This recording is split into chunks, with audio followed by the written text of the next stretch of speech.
Well, here we are. This is the book I'll be reading today.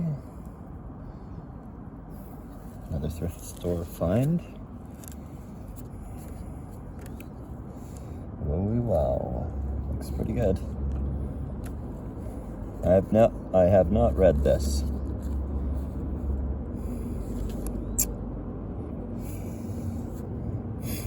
Not sure which one I'll read. Contents: Return of the Tide. Oh, Norris Crane. Use tickets, not poop, assault.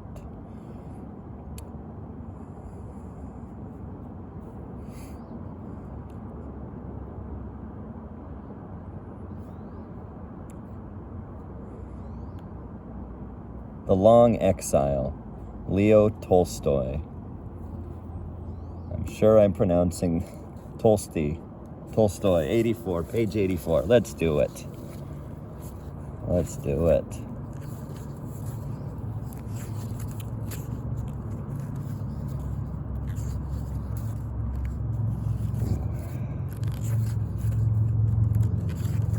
Oh, these stories look dry. Here we go. The Long Exile by Count Leo Tolstoy. Tolstoy is the most celebrated of all Russian writers. This extraordinary man, after serving in the army as a young man and leading a wild and reckless life, was for half a century the great interpreter of the life of his country, and during the last 30 years a religious and social prophet. He was preeminent as a novelist, though his complete works include a large number of fairy tales and short stories. The present version has been reprinted from Thomas Seltzer's Best Russian Short Stories, Bonnie and Liverwhite, New York, by whose permission it is here used. In the town of Vladimir lived a young merchant named Ivan Dmitrich Aksionov. In the town of Vladimir lived a young merchant named Ivan Dmitrich Aksionov. He had 2 shops and a house of his own. Aksionov was a handsome, fair-haired, curly-headed fellow, full of fun and very fond of singing. When quite a young man, he had been given to drink and was riotous when he had had too much. But after he married, he gave up drinking, except now and then. One summer, Aksionov was going to the Nizhny fair, and as he bade goodbye to his family, his wife said to him, Ivan Dmitrich, do not start today. I have had a bad dream about you." Aksionov laughed and said, "You are afraid that when I get to the fair I shall go on a spree." His wife replied, "I do not know what I am afraid of. All I know is that I had a bad dream. I dreamt you returned from the town, and when you took off your cap, I saw that your hair was quite gray." Aksionov laughed. "That's a lucky sign," said he. "See if I don't sell out all my goods and bring you some presents from the fair." So he said goodbye to his family and drove away. When he had traveled halfway, he met a merchant whom he knew, and they put up at the same inn for the night. They had some tea together and then went to bed in adjoining rooms. It was not Aksionov's habit to sleep late, and wishing to travel while it was still cool, he aroused his driver before dawn and told him to put in the horses. Then he made his way across to the landlord of the inn, who lived in a cottage at the back, paid his bill, and continued his journey. When he had gone about 25 miles, he stopped for the horses to be fed. Aksionov rested a while in the passage of the inn. Then he stepped out into the porch, and ordering a samovar to be heated, he got out his guitar and began to play. Suddenly, a troika drove up with tinkling bells, and an official alighted, followed by 2 soldiers. He came to Aksionov and began to question him, asking him who he was and whence he came. Aksionov answered him fully and said, "Won't you have some tea with me?" But the official went on cross-questioning him. and asking him, "Where did you spend last night? Were you alone or with a fellow merchant? Did you see the other merchant this morning? Why did you leave the inn before dawn?" Aksionov wondered why he was asked all these questions, but he described all that had happened and then added, "Why do you cross-question me as if I were a thief or a robber? I am traveling on business of my own, and there is no need to question me." Then the official, calling the soldiers, said, "I am the police officer of this district, and I question you because the merchant with whom you spent last night has been found with his throat cut. We must search your things." They entered the house. The soldiers and the police officer unstrapped Aksionov's luggage and searched it. Suddenly, the officer drew a knife out of a bag, crying, "Whose knife is this?" Aksionov looked, and seeing a blood-stained knife taken from his bag, he was frightened. "How is it there is blood on this knife?" Aksionov tried to answer, but could hardly utter a word and only stammered, "I don't know. Not mine." Then the police officer said, "This morning the merchant was found in bed with his throat cut. You are the only person who could have done it. The house was locked from inside, and no one else was there. Here is the blood-stained knife in your bag, and your face and manner betray you. Tell me how you killed him and how much money you stole."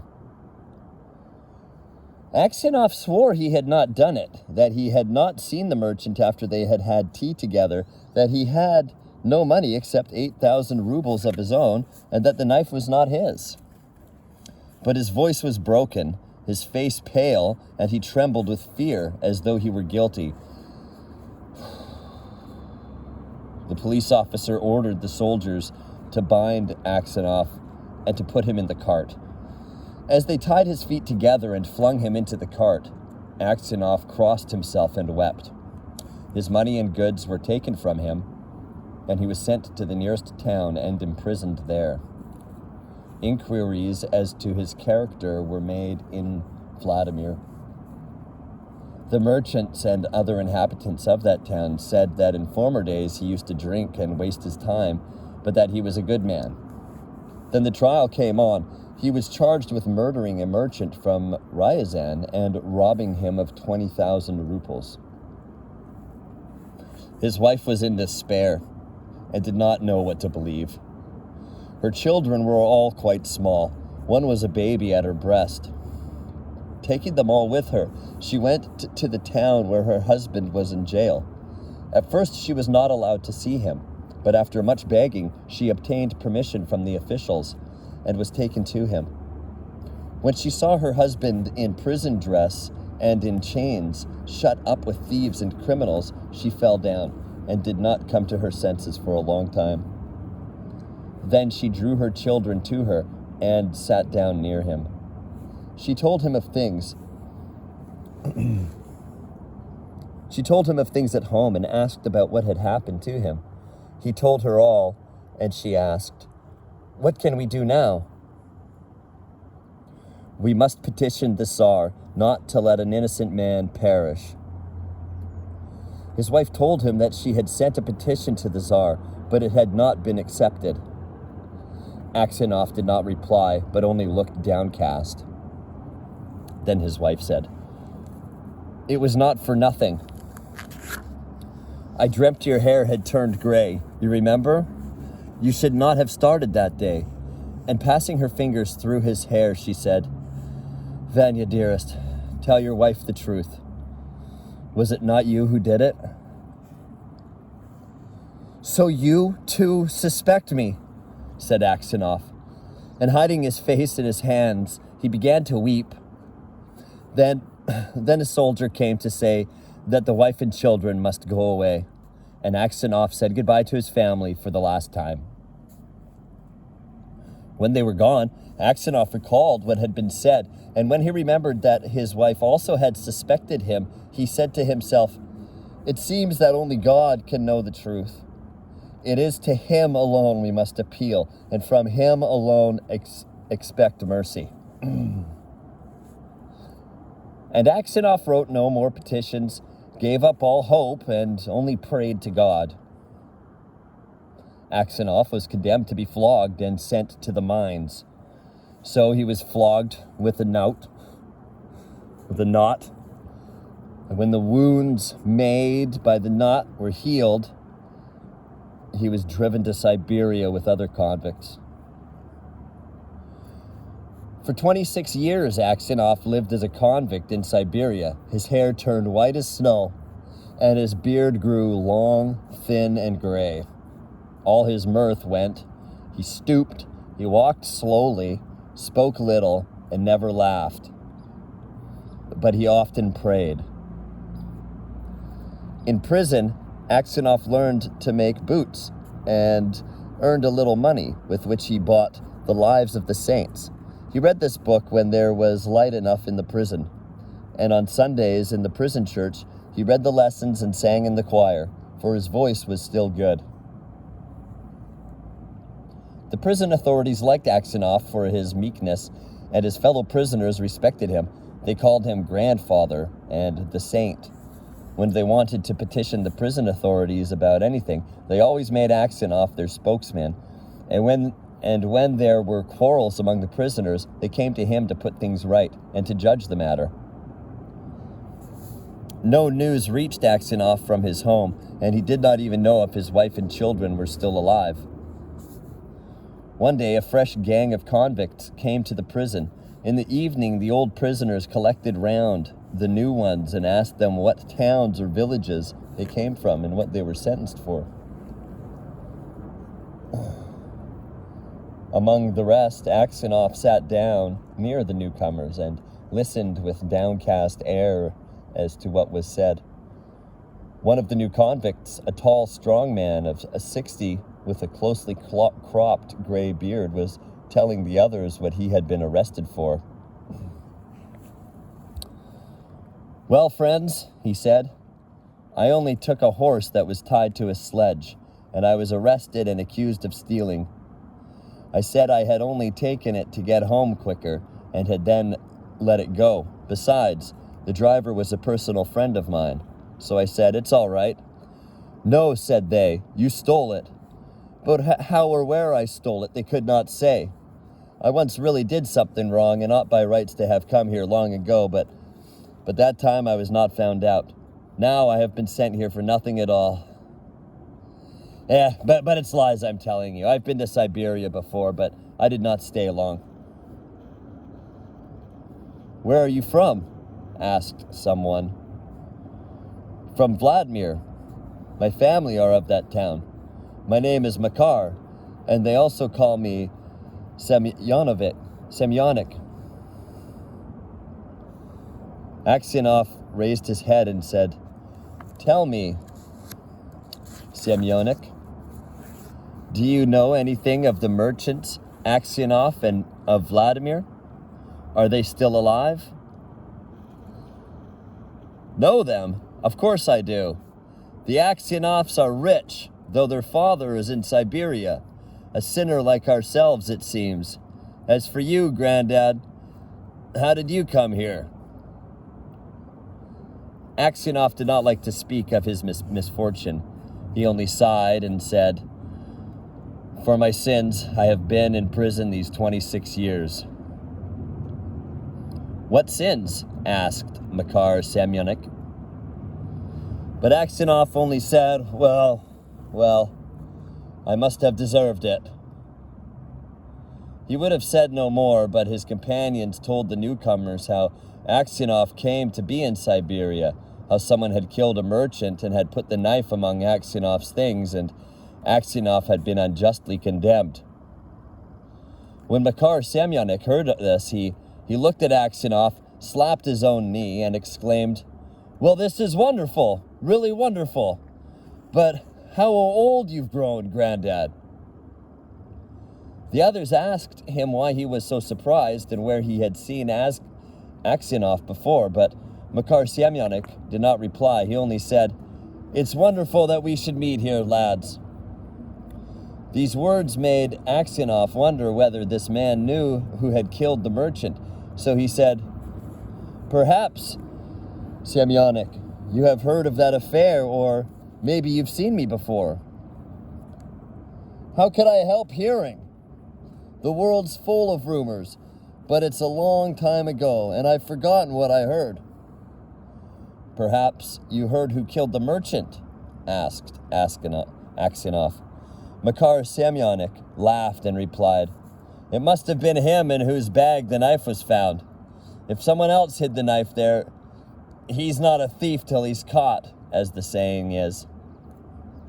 How could anyone put a knife into your bag while it was under your head? It would surely have woke you up. When Aksionov heard these words, he felt sure this was the man who had killed the merchant. He rose and went away. All that night, Aksionov lay awake. He felt terribly unhappy, and all sorts of images rose in his mind.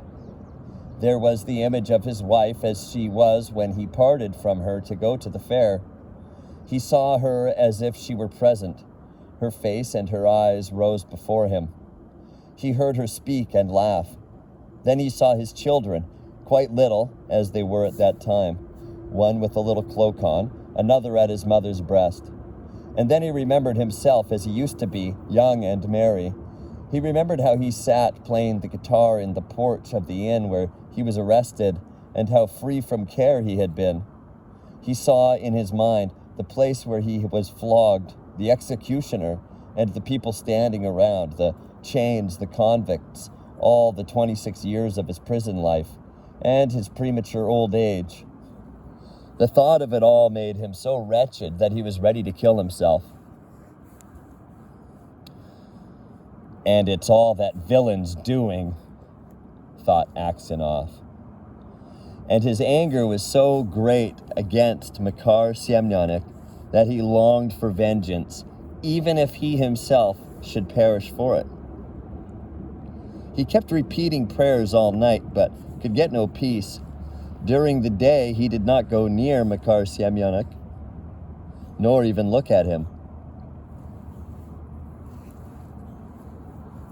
A fortnight passed in this way. Aksionov could not sleep at night, and was so miserable that he did not know what to do.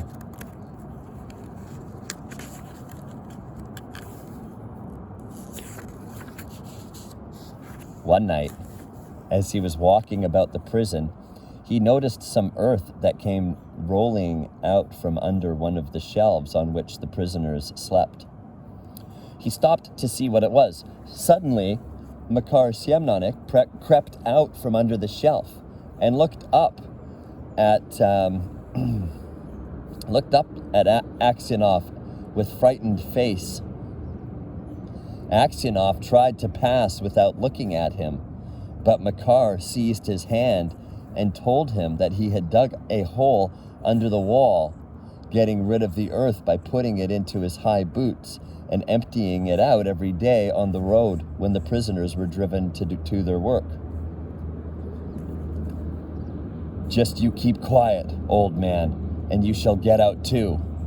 If you blab, they'll flog the life out of me, but I will kill you first. Aksionov trembled with anger as he looked at his enemy. He drew his hand away, saying, I have no wish to escape, and you have no need to kill me.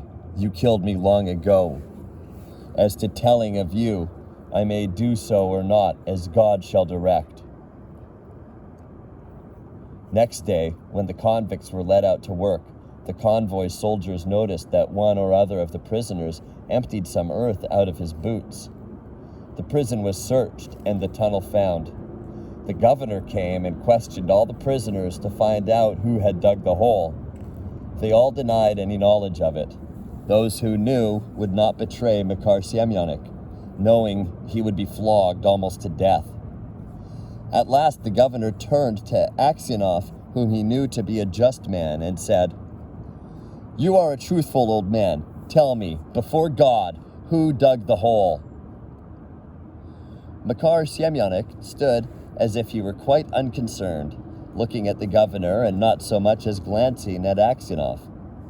Aksionov's lips and hands trembled, and for a long time he could not utter a word. He thought, "Why should I screen him who ruined my life? Let him pay for what I have suffered. But if I tell, they will probably flog the life out of him, and maybe I suspect him wrongly. And after all, what good would it be to me?" "Well, old man," repeated the governor, "tell me the truth. Who has been digging under the wall?" Aksionov glanced at Makar Semyonich and said, "I cannot say, Your Honor. It is not God's will that I should tell. Do what you like with me. I am in your hands." However much the governor tried, Aksionov would say no more, and so the matter had to be left. That night, when Aksionov was lying on his bed and just beginning to doze, someone came quietly and sat down on his bed. He peered through the darkness and recognized Makar. "What more do you want of me?" asked Aksionov. "Why have you come here?" Makar Semyonich was silent. So Aksionov sat up and said, "What do you want? Go away, or I will call the guard." Makar Semyonich bent close over Aksionov and whispered,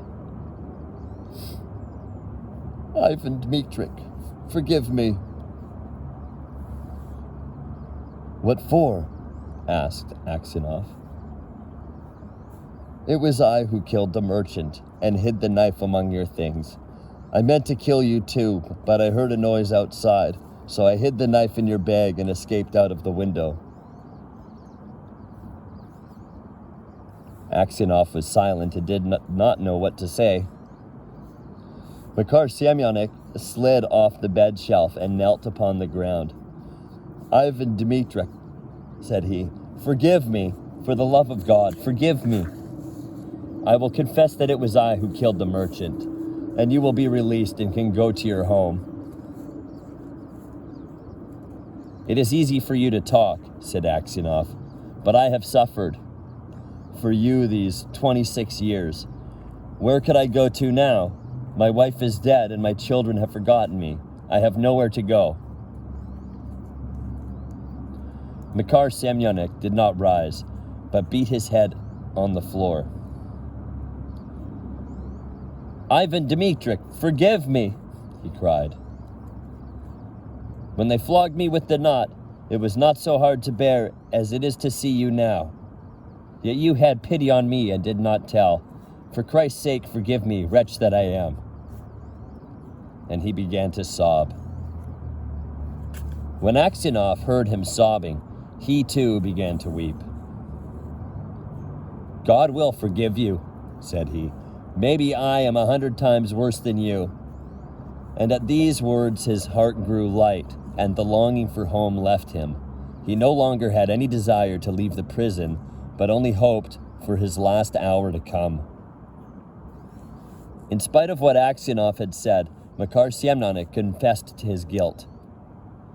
But when the order for his release came, Aksionov was already dead.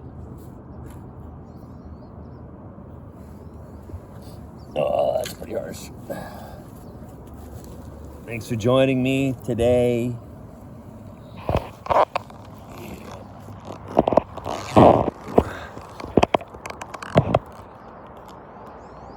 The nice thing is, you're loved